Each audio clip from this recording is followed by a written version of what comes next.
the Skelly Oil Company presents Captain Midnight.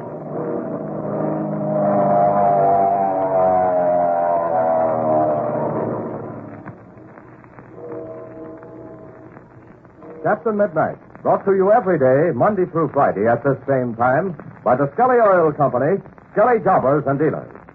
Say, how does your motor sound when you try to start it on these frosty mornings? Does it sometimes sound like this?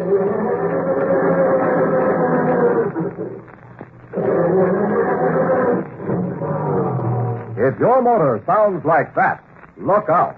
For that slow, heavy grinding is possibly caused from oil so stiff and heavy it acts like glue in your motor, creating a tremendous drag on moving parts.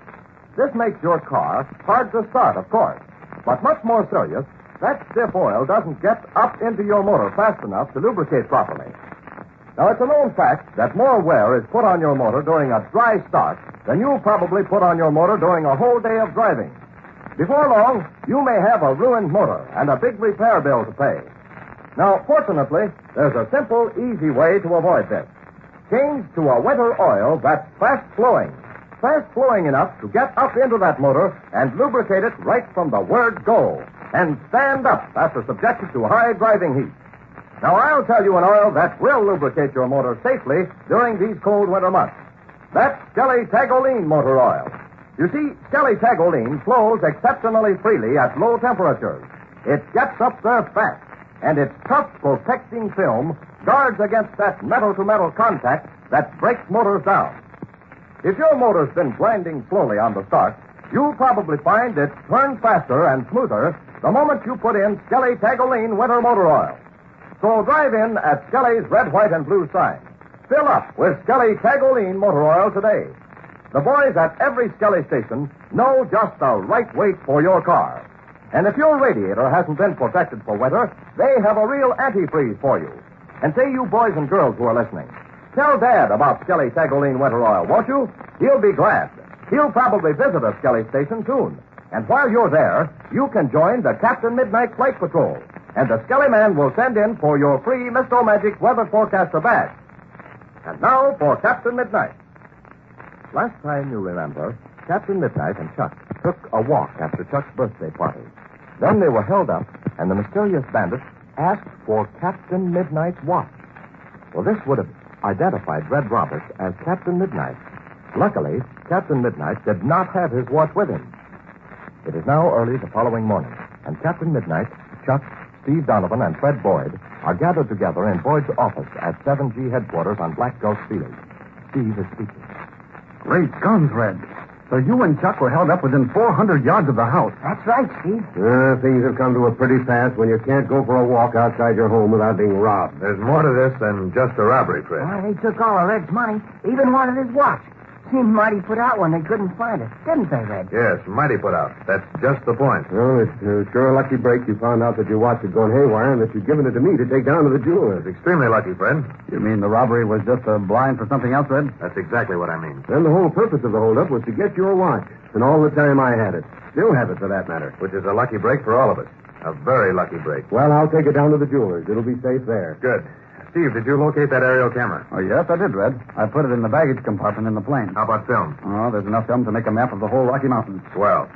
Now then, let's go over our plans before we take off. Fred, you'll be here at Black Gulch Field. Steve, Chuck, and I will fly straight to the mine.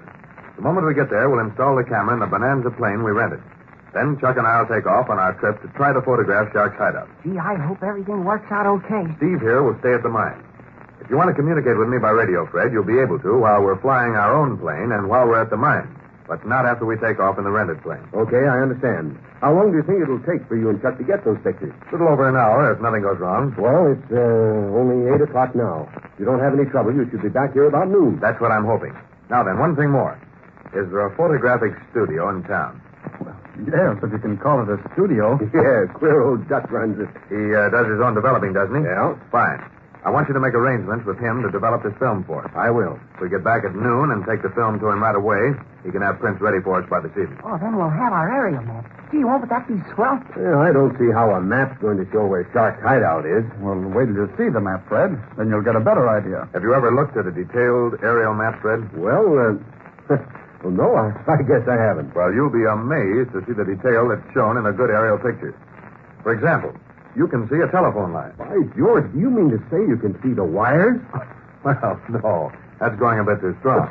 But you can tell it by the shadows of the poles and the pile of dirt near the base of each pole. Gosh, I never thought of that. Why, sure. During the war, they got to the place where they could discover lots of things like that. During the trench fighting, they often buried cables leading back from listening posts. You could even tell where these cables were by the line of disturbed earth over them. Hey, they're running up the engine. That's right. We better get started. Well, we can talk about pictures when we get back. Steve, Chuck, I guess we better be on our way. Well, I'm all set, Red. Oh, so am I. Boy, have I got my fingers crossed. Well, good luck, boys, and I'll see you about noon. So long. So long, Yeah, so long, Fred. Say, Red, I'm going into the hangar a minute. I'll meet you at the ship. Right you are, Steve. Hey, Red, I've been thinking.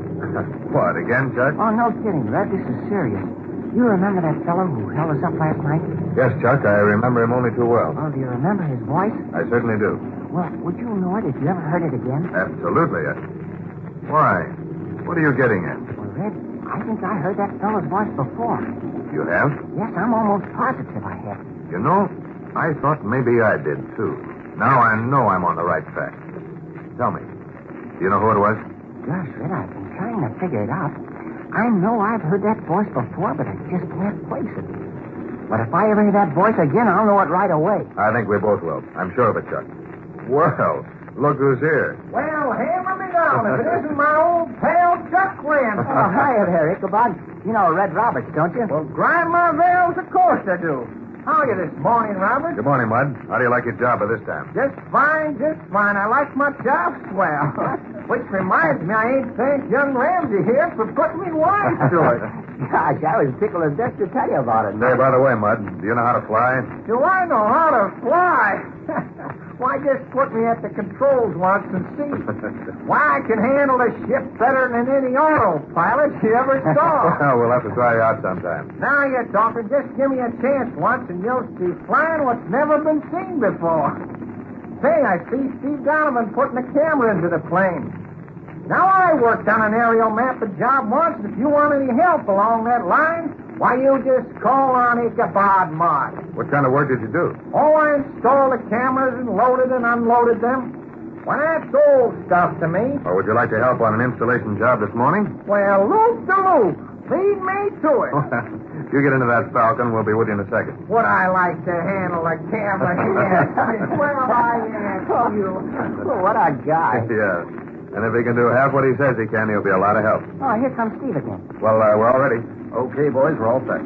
Steve, we're taking this new mechanic Mud along. He says he knows all about an aerial camera. Well, that's fine. We can sure use some help. Where is he? Well, he's in the ship, Steve. Well, swell. Come on, then. Let's fire this. All right. Jump in, Chuck. Okay. After you, Red. Right. I'll close that door.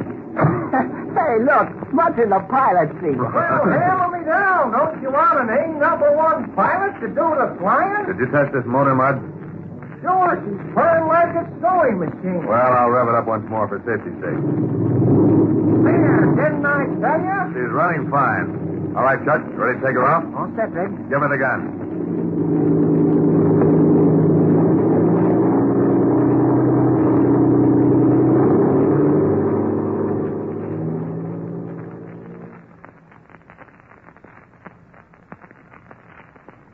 After a short flight, Captain Midnight and his friends are near their destination. Well, boys, we're almost there. Oh, I remember, Steve. Just over that bridge. What about it, Chuck? You think you can land the ship all right? Sure, I think so, Red. Can I try it? Well, hammer me down. I don't see no place to land. And there it is, Mud, right down there. Don't you see it? Sure, I see the mining camp, and I see a stretch of ground about as big as the counter in Ma Donovan's restaurant. Hey, you're not going to try to take this plane down there, are you? Of course we are, Ichabod. What did you think we came up here for? Well, grind my valve. I thought you said you were a pilot, Mud, so you shouldn't be scared. Well, sure, I'm a pilot, but I didn't calculate on anybody landing a ship in somebody's mess hall. Watch it now, Chuck. Better start your glide. Just getting ready to now, Red. This is a ticklish place to get into, Chuck, so watch your step. I will. Any guy that can get in and out of Hero Cake and land in a cellar and then fly out again. This will be a good test of your ability, Chuck. Which way you going to land, Chuck? I'm figured I'd land on the runway from north to south. That's right, but you're headed west right now. Yeah, here's how I thought I'd do it. I'll keep in my glide straight ahead until I'm about 50 feet off the ground. Then I'll turn to the left, side slipping as I turn. Then I'll set her down. Good work, Chuck. You know more about flying than I thought. Steve taught me all I know. He says that's the only way to get into a small field is by side slipping. Jumping behind us, Chuck. I don't think you're going to make it. Yes, I am. Watch this side slip now. Start getting your tail down, Chuck. If your wheels don't touch at the edge of the runway, Chuck, you're going to... I'll make it. Here go the flaps down Hold now. it steady. Hey, we'll overshoot and fall down that mountainside. Keep your shirt on, Mud, and shut up. Hold it now, Chuck. Steady. There, that's it. Here we are. Great guns, Chuck. That was a nice job. Just as good as I could have done. I guess I'm improving, huh, Steve? I'll say you are, Chuck. You're going to earn your wings pretty soon. Watch it, Chuck. We're getting near the end of this runway. You'll have to use your brakes. Yeah, jumping chimney. Use those brakes, Chuck. Look at that ravine ahead, right at 500 feet deep. Hold tight now. Here go the brakes. Oh, say, fine work, Chuck. Now, turn around and taxi over around in front of the office. Right you are. Well, hammer me down if old Mr. Barney's back on the ground again. Boy, am I glad. Why, I thought you liked to fly, Ichabod. Yeah, I do, but I'm sure glad to be back on the ground again. Oh, there comes someone out of the office to meet us. Yeah, it looks like Mr. Carson, the mine manager. Ah, that's who it is, all right. Well, here we are, fellas. Shall I cut the motor? No, Chuck. Shut the gas off and let it die gradually. That's always easier on the engine. Okay, Red. Gas is off. Hey, what's the matter with that guy, Carson? Something's wrong with him at that. Look, he's pointing up at the sky. Well, clean my carbon. Look up there, fellas. Great guns, I see it. Look, Red, a black-winged plane. A black-winged plane? That can mean only one thing. One of Shark's planes has been following us.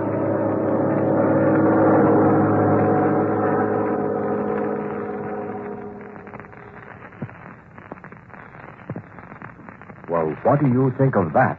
One of Ivan Shark's planes shadowing Captain Midnight and Chuck. What does that mean?